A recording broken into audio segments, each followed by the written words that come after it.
Hello सम्मानित मित्रों, astro news में आपका स्वागत है। मैं आप सभी का ज्योतिष मित्र जगदीश सोनी।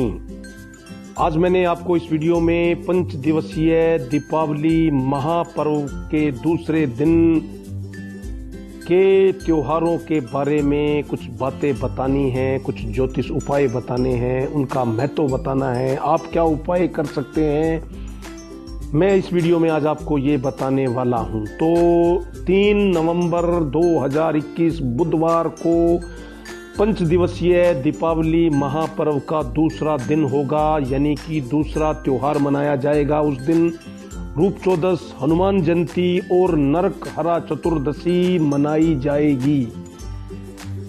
इस दिन रूप चौदस का व्रत रखा जाता है अपने सौंदर्य को बढ़ाने के लिए, अपने रूप को बढ़ाने के लिए भगवान श्री कृष्ण जी की पूजा की जाती है, उनका उपवास रखा जाता है, जिससे कि भगवान कृष्ण जी के आशीर्वाद से उस व्यक्ति का, उस महिला पुरुष का रूप सौंदर्य बढ़ सकता है।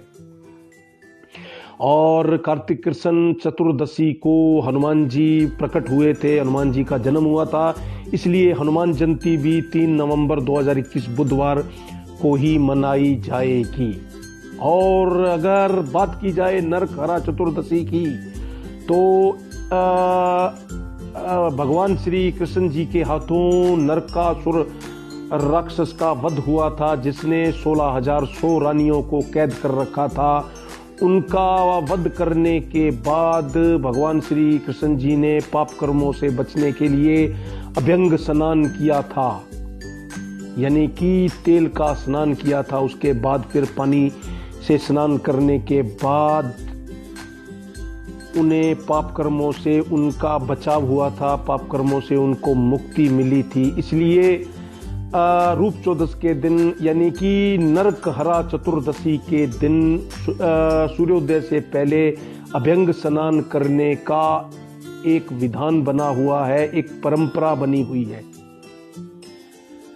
और वैसे तो सामान्य रूप से कार्तिक माह में, कार्तिक महीने में कभी भी तेल की मालिश नहीं की जाती, अभ्यंग स्नान नहीं किया जाता मित्रों, परंतु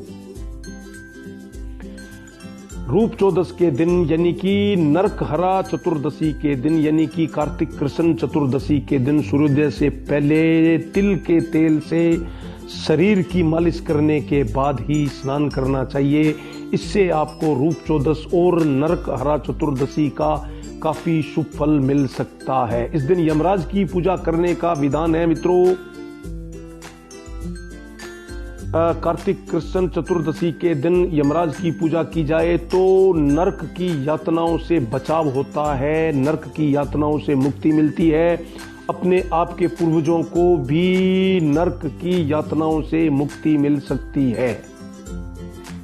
तो इसके लिए स्नान करने के बाद सुबह सूर्योदय से पूर्व स्नान करना चाहिए। स्नान करने के बाद दक्षिण दिशा में मुख करके यमराज से अपने किए गए, जाने अनजाने किए गए अपने पाप कर्मों के लिए क्षमा मांगनी चाहिए और अपने पूर्वजों को नरक यातना से बचाव करने की प्रार्थना करनी चाहिए।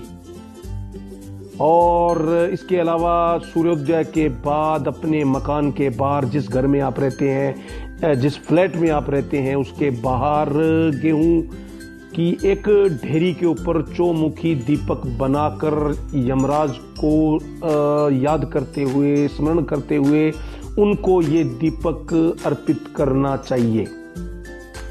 इसके अलावा 14 दीपक भी दान करने चाहिए, यानी कि नरक हरा चतुर्दशी, छोटी दीपावली के दिन 14 दीपक जरूर जलाने। चतुर्दशी के दिन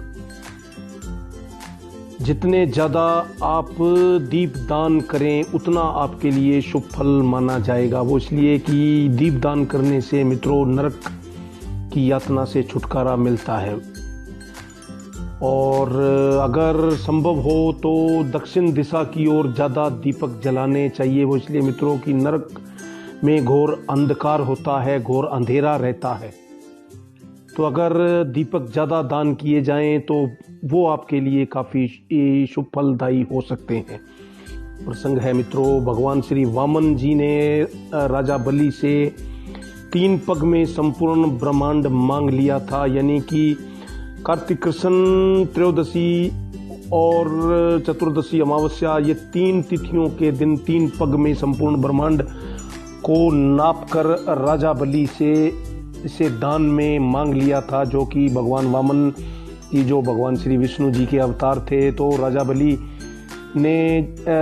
बलि को महान दानी कहा जाता था, इसलिए जब वामन अवतार में भगवान श्री विष्णु जी ने संपूर्ण ब्रह्मांड मांगा तो राजा बलि इनकार नहीं कर सका। परंतु उसके बाद जब उसने ये सब कुछ वामन जी को दे दिया तो भगवान वामन जी बहुत प्रसन्न हुए। उन्होंने भी राजा बलि से प्रसन्न होकर कहा कि आप भी कुछ मांगिए। तब उन्होंने भगवान श्री वामन जी से प्रार्थना की कि हे प्रभु, मैं आपको दिया हुआ तो वापस नहीं मांग सकता,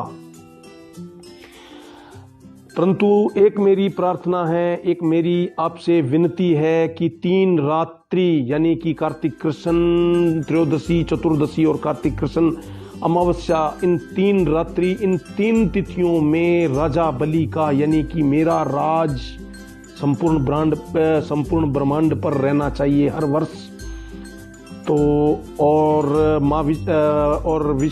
आप भगवान श्री विष्णु जी और माता लक्ष्मी का भ्रमण भी पृथ्वी पर होना चाहिए, यानी इन 3 दिनों में माता लक्ष्मी जी के साथ आप भी पृथ्वी लोक यानी कि मृत्यु लोक पर भ्रमण करेंगे। तो इसलिए छोटी दीपावली के दिन माँ लक्ष्मी की पूजा करने का विधान है मित्रों, और दीप दान करने का भी बहुत बड़ा विधान है। जितने ज़्यादा दीप दान करेंगे उतना आपके लिए ये दीपावली अच्छी रहेगी, घर में आपके सुख शांति का आगमन होगा और आपको काफ़ी प्रसन्नता मिलेगी।